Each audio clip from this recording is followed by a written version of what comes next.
बिस्मिल्लाहिर्रहमानिर्रहीम। Dear students, class English 8th, welcome to the class. कैसे हैं आप लोग? मुझे उम्मीद है ठीक होंगे।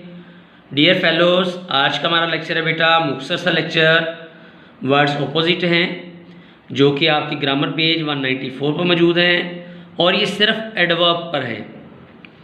देखें, चंद एक हैं, हार्डली मेरा ख्याल है ये 6 के करीब हैं और आप बड़ी आसानी से आज इसको कर लेंगे।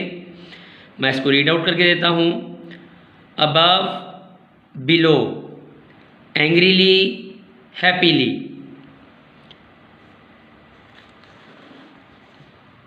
Badly, neatly, bravely, cowardly, quickly, slowly, patiently, impatiently.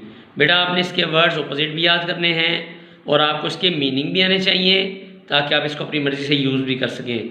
मुझे उम्मीद है आपको समझ में आएगा। बेस्ट विशेस, अल्लाह हाफिज़ और आगे बढ़ते जाओ, क्योंकि यही हमारा स्लोगन है। अल्लाह हाफिज़।